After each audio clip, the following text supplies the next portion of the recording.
Hello everyone. In previous video we started chapter number 21 and we seen structure of neurons and types of neurons with their location. Now we will move on our next topic, how the conduction of nerve impulse occur. What is the nerve impulse? Nerve impulse means जैसे हम WhatsApp message through एक दूसरे के साथ बातें करते हैं या फिर एक पर्सन की जो भी फीलिंग है वो दूसरे पर्सन में हम ट्रांसफर करते हैं, सेम वे नर्व इम्पल्स क्या करता है, एक न्यूरॉन में से दूसरे न्यूरॉन्स में एक one kind of message pass on करता है, that is called nerve impulse, right. So कैसे पास करता है वो हम डिटेल में देखते हैं। दूसरा, what is resting potential, how it conduction of nerve impulse take place. What is potential, potential means what, और उसमें भी दो तरह के पोटेंशियल है, resting potential and active potential. So active potential means what, जैसे हम जैसे हमको सावधान का ऑर्डर मिलता है तो हम स्ट्रेट हो जाते हैं, विदाउट एनी मूवमेंट हम खड़े रहते हैं, और विश्राम का जब ऑर्डर मिलता है तब हम विश्राम हो जाते हैं, रेस्ट लेते हैं, राइट। सो सेम वे यहाँ भी ऐसा ही है, देखते हैं। Neurons are excitable cells because their membranes are in a polarise state. Neurons कैसे सेल है, एक्साइटेबल सेल्स है बिकॉज उनकी जो मेम्ब्रेन होती है, राइट, जो लेयर होता है वो पोलराइज स्टेट में होता है, मीन्स के नेगेटिव पॉजिटिव चार्जेबल होता है। Different type of ion channel are present on the neural membrane, कि फॉर एग्जांपल ये न्यूरल मेम्ब्रेन है तो ये जो न्यूरल मेम्ब्रेन है उसमें डिफरेंट आयन चैनल होता है, right. This ion channel are selectively permeable to different ion, means what, कि ये जो आयन चैनल है वो सिलेक्टिवली परमिएबल होगा। सिलेक्टिवली परमिएबल मीन्स व्हाट, कि सिलेक्टेड आयन को ही वो अपने अंदर आने की परमिशन देते हैं। When a neuron is not conducting any impulse, कि न्यूरॉन कोई इम्पल्स कंडक्टेड नहीं करता है, it means resting, the external membrane is comparatively more permeable to K+ and nearly impermeable to Na+। Means what, कि जब कोई न्यूरॉन कोई भी इम्पल्स कंडक्ट नहीं करता है, मीन्स कि रेस्टिंग स्टेज में होता है, तब एक्सटर्नल मेम्ब्रेन मीन्स व्हाट, कि हमने ऐसे न्यूरॉन का स्ट्रक्चर देखा था, तो ये जो रीजन है that is called external membrane. So external membrane that is permeable for, means के अंदर एंटर हो सकता है K+, but impermeable for Na+, की Na+ अंदर एंटर नहीं हो पाता है, right. Similarly the membrane is impermeable to negatively charge proteins present in the axoplasm. Axoplasm means what, कि फॉर एग्जांपल ये जो एक्सॉन है वो एक्सॉन के अंदर जो भी प्लाज्मा है that is called exoplasma. So the exoplasma inside the axon contain high concentration of K+ and negatively charge protein, की एक्सॉन प्लास के अंदर की साइड जो है जिसमें K+ का कंसंट्रेशन हाई रहता है और प्रोटीन नेगेटिवली चार्ज होते हैं, where as low concentration of Na+, कि Na+ का कंसंट्रेशन लाइकवाइज इनसाइड कैसा हो जाता है, low. In contrast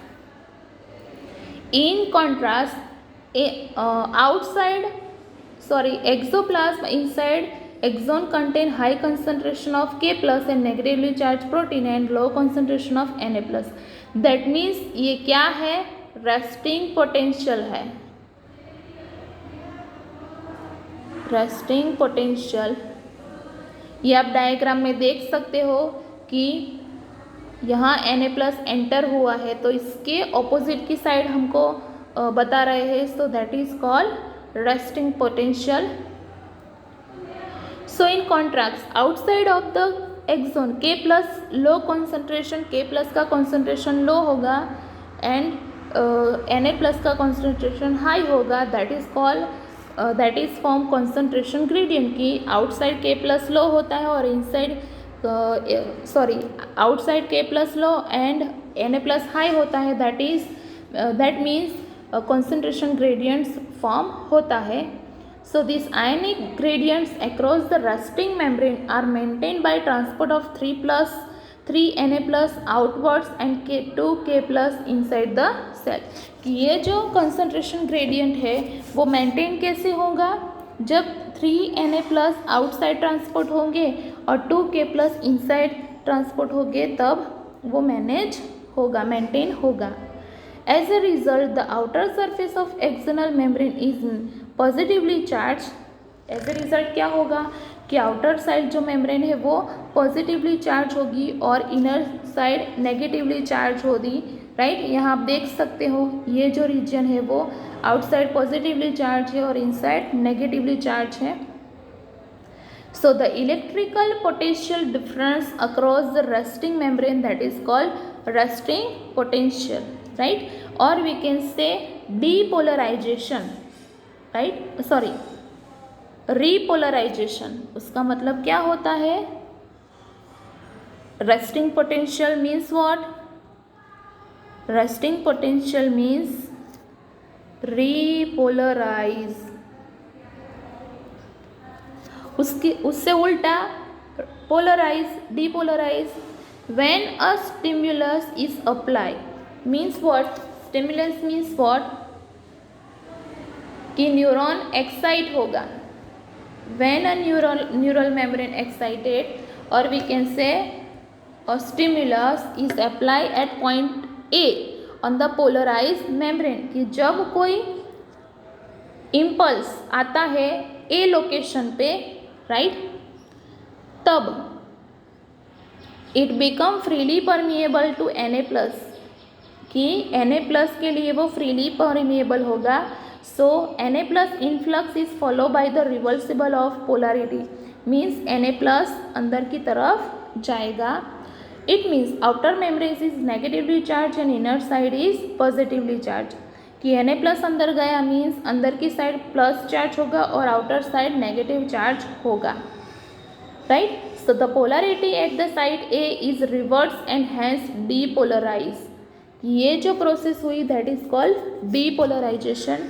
and the electrical potential difference across the plasma membrane at the site A, that is called action potential. ये जो potential है that is called action potential and which is in fact termed as a nerve impulse. तो nerve impulse की definition अगर आपको पूछे तो आप बता सकते हो कि A साइड पे जब कोई इम्पल्स आता है तब अंदर की साइड जो है वो पॉजिटिवली चार्ज हो जाती है, मीन्स के Na+ इन्फ्लक्स होता है और आउटर साइड नेगेटिवली चार्ज हो जाती है. और this area have active potential और we can say action potential and this process known as depolarization और depolarized. Right, at side immediately ahead means what, कि जब ये साइड B लोकेशन पे आती है, यहाँ आप देख सकते हो कि यहाँ से वो यहाँ आता है B लोकेशन पे. Right, so at side immediately ahead the external membrane has positive charge on the outer surface. कि बाहर की साइड नेगेटिव चार्ज होता है. राइट, एंड पॉजिटिव चार्ज होता है बाहर की साइड आउटर.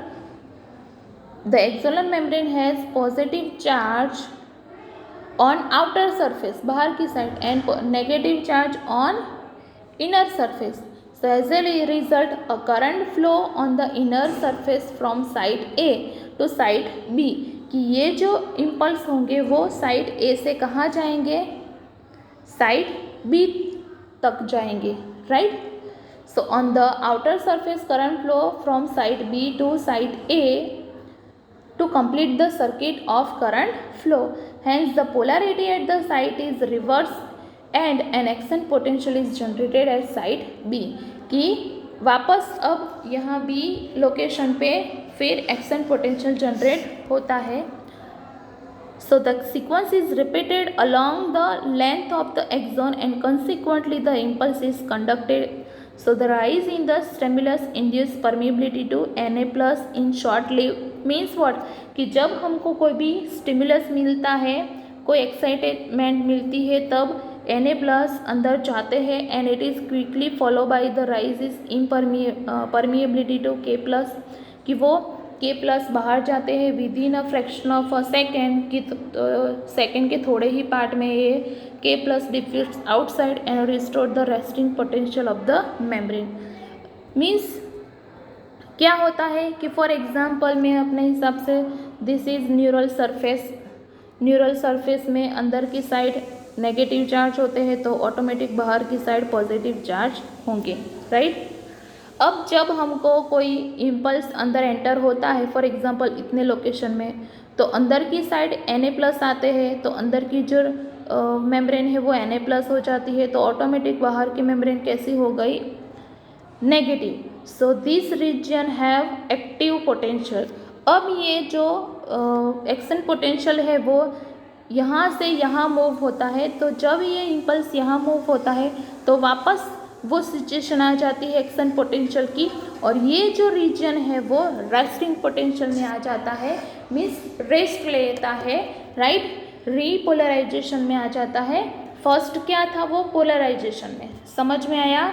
फिर से समझाती हूँ कि ये जो न्यूरल मेम्ब्रेन है वो न्यूरल मेम्ब्रेन नॉर्मली अंदर की साइड नेगेटिवली चार्ज होती है और ऑटोमेटिक पॉजिटिवली चार्ज होती है बाहर की तरफ। जब कोई इम्पल्स यहाँ एंट्री लेता है तब अंदर की फॉर एग्जांपल इतने रीजन में जो ए साइड है उतने रीजन में हम अगर बात करें तो जैसे ही इम्पल्स ये रीजन में आता है वैसे ही ये मेम्ब्रेन Na+ के लिए परमिएबल हो जाती है, तो ऑटोमेटिक बाहर की साइड नेगेटिव चार्ज अरेंज हो जाते हैं, right. So this process known as depolarise, right. उसके बाद जब ये इम्पल्स यहाँ बी लोकेशन पे जाते हैं तो वापस ये पोजीशन आ जाती है कि अंदर की साइड पॉजिटिव चार्ज आ जाते हैं, बाहर की साइड नेगेटिव चार्ज आते हैं, राइट। सो ये जो पहले सिचुएशन थी that is called action potential, but ये सिचुएशन जब बी प्लेस पे जाती है तब ये जो सिचुएशन है पहले वाली वो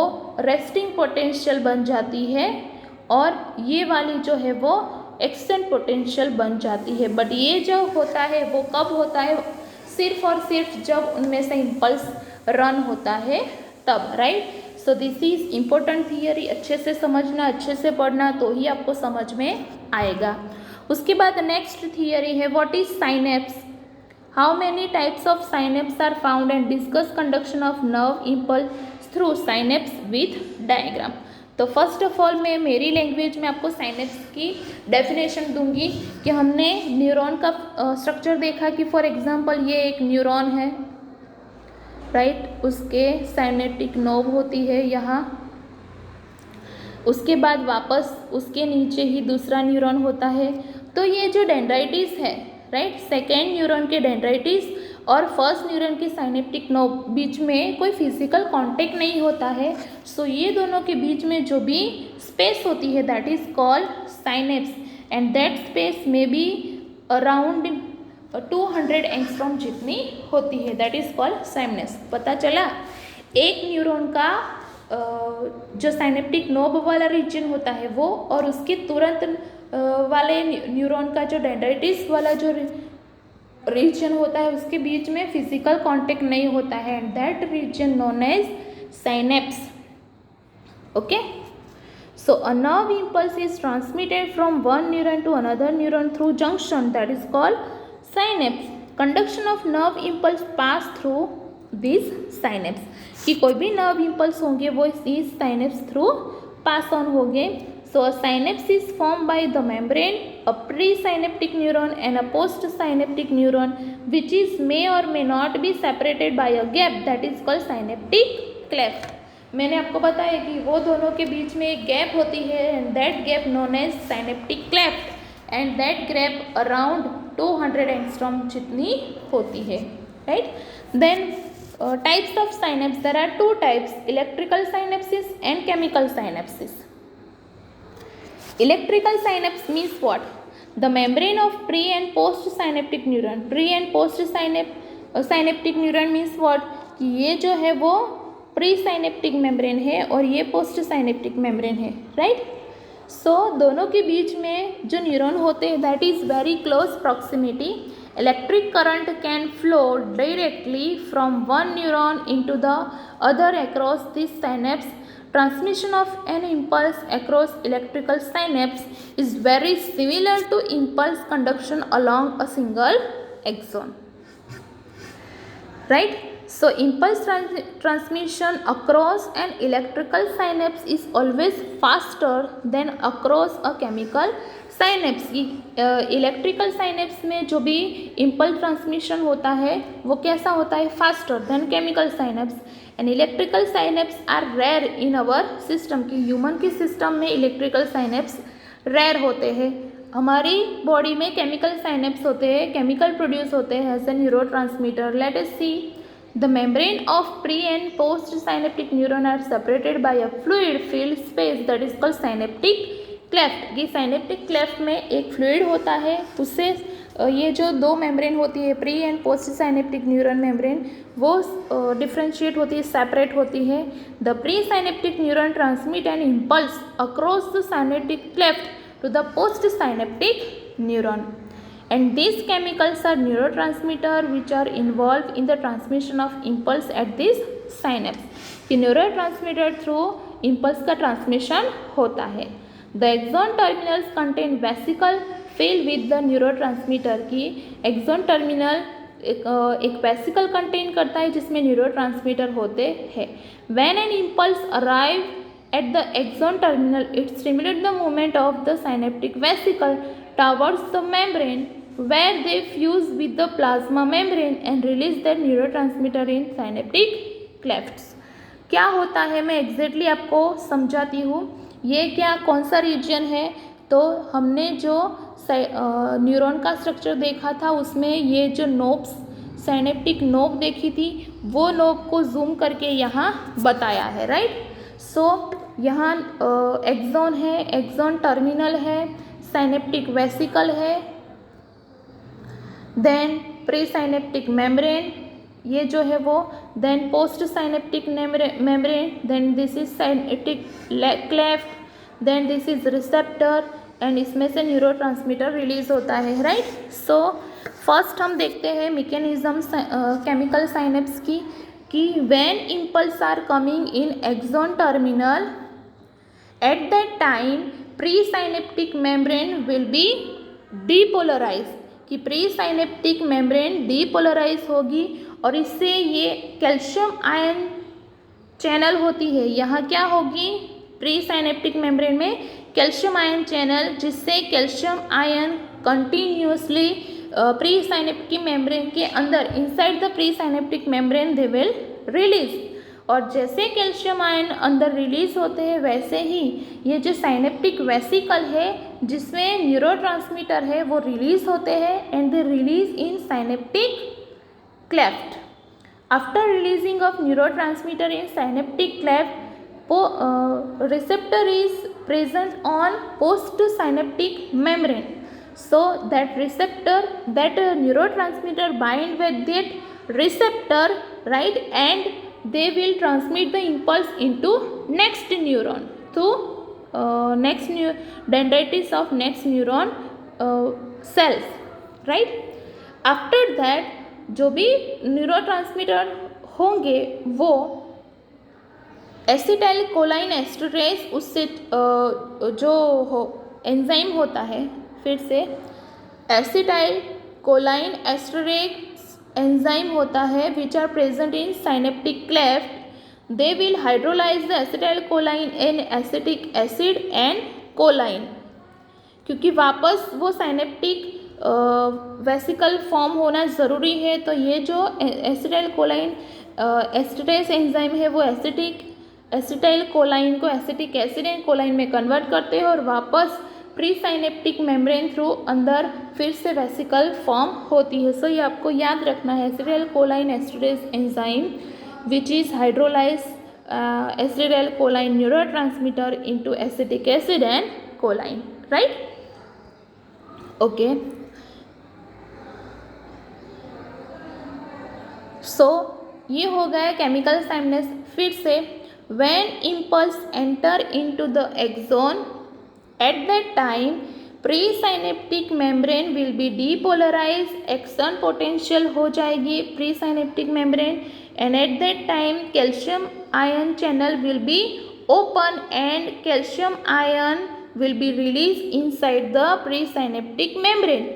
At that time, calcium ion release the neurotransmitter from synaptic vesicle, and neurotransmitter after releasing from the synaptic vesicle they will reach to the synaptic cleft. After reaching the synaptic cleft, there are many receptors present on postsynaptic membrane. That neurotransmitter will bind to that receptor, and with that receptor neurotransmitter transmit the impulse from that synaptic node from that synaptic node to another neuron, or we can say nerve cell, right. दूसरा जो remaining neurotransmitter है, right, acetyl कोलाइन, they will hydrolyse in presence of acetyl choline esterase enzyme into acetic acid and choline, and after they will rebind with each other and form synaptic vesicle which have neurotransmitter, right. so ये detail में process होती है. यहाँ आपको दिया है कि when an impulse arrive at the axon terminal, it stimulate the movement of the synaptic vesicle towards the membrane where they fuse with the plasma membrane and release the neurotransmitter in the synaptic cleft. The released neurotransmitter bind to that specific receptor which is present on postsynaptic membrane. This binds open ion channels, allowing the entry of ions which can generate a new potential that is called action potential in the postsynaptic neuron, right.